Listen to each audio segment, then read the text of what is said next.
Hello everyone, thanks for the time that given to me.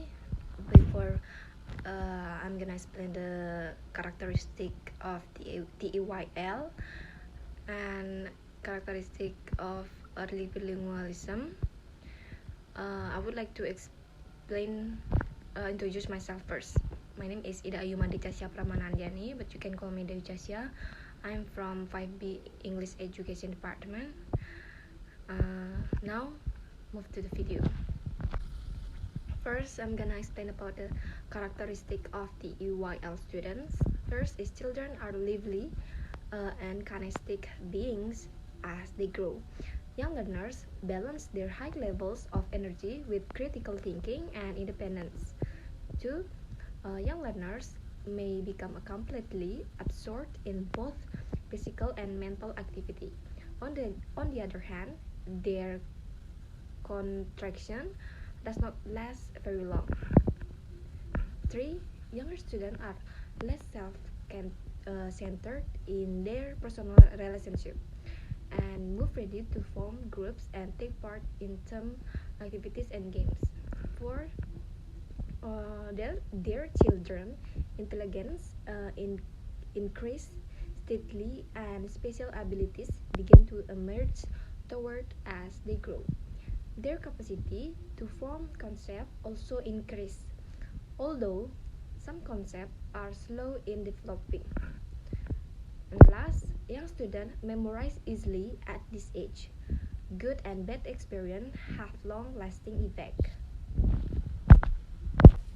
And for the characteristic of early bilingualism, first is simulation. Early bilingualism refers to a child who learns two languages at the same time.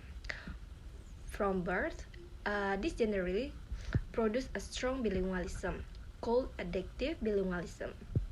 This also implies that the child language development is bilingual. 2.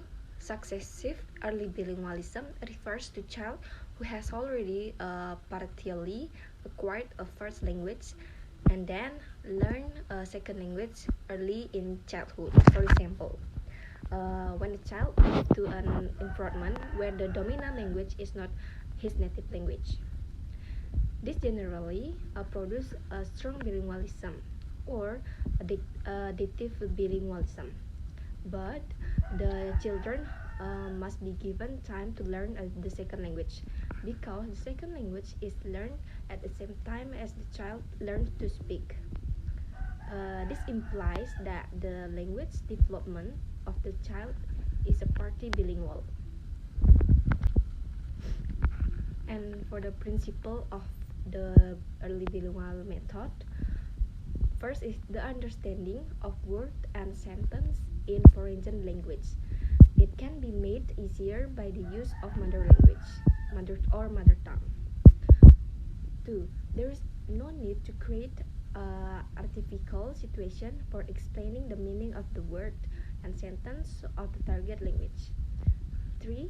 Bilingual method is the combination of the direct method and the grammar translation method. And for the principle of planning activities for bilingual learners, first is support in the first language and opportunities to use it themselves in different ways in their everyday classroom activities will open out potential for learning for bilingual pupils. 2.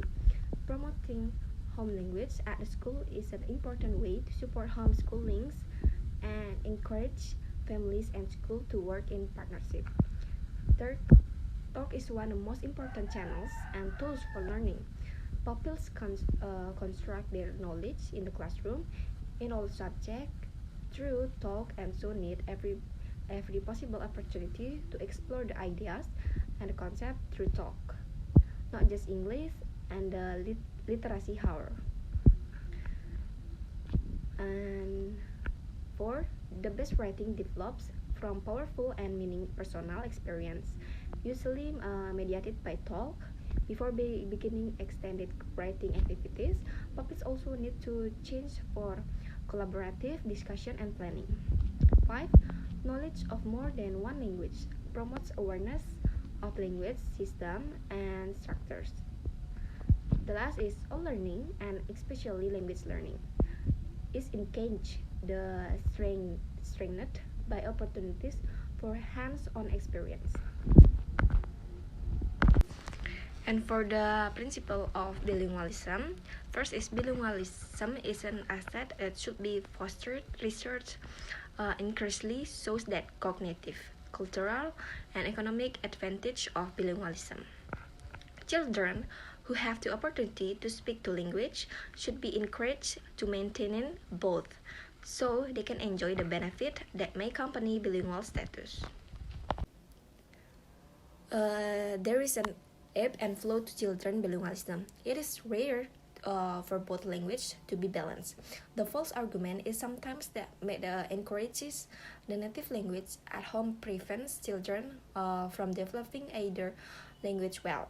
It is important to realize rather that as a children is learning a second language, one language may learning a second language. One of language may predominate because the children is using that predominate because the children is using that language more than other at given time.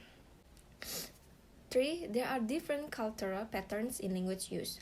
Language minority children from different cultural background may experience culture conflict in school because their ways of learning and communicating are different from the routines of the classroom. For some bilingual children, code switching is a normal language phenomenon, while some children acquiring a second language appear at the first to confuse the two languages. Code switching is a fact, a normal aspect of second language acquisition. Young bilingual children tend to insert single items from one language into other. 5. Children come to learn second language in many different ways. Children become a bilingual in different ways. The two most common being simulation, acquisition of the language, and successive acquisition of second language.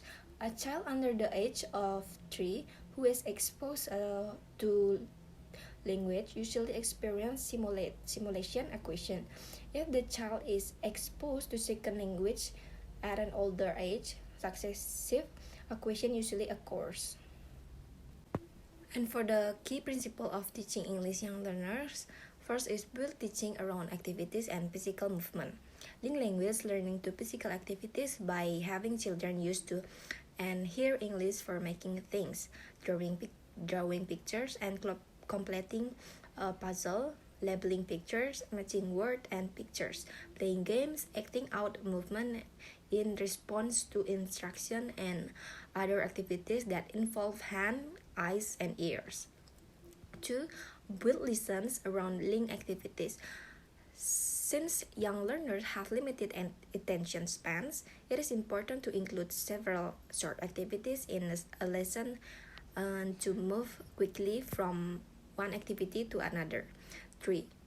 Build lesson around text. A text is meaning focused activity that requires learner to draw on and use their existing linguistic resources to complete a text, such as drawing a picture from oral instruction or working in pairs of group and sequencing a series of pictures to complete a story.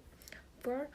Provide scaffolding. Scaffolding refers to how children learn through collaboration with more knowledgeable partner, for example, a parent, a classmate, a teacher. When children work collaboration on tasks such as sequencing picture in a story, completing a puzzle, or completing information gap tasks, more proficient learner can often provide the scaffolding less proficient learner need. The last involve students in creating resources that supporting their learning. Learners can draw picture on the characters they hear in a story, or create a puppets to help retell a story. They can color picture of items and characteristic from stories. They can find picture in magazine and related a theme or topic in a lesson, and bring them to class. In my Quebec primary classes mentioned earlier, we did not use a textbook. The children created their own course book as the course developed using the resources that from the basis of the course. That's it from me. Thank you very much for the attention. Thank you.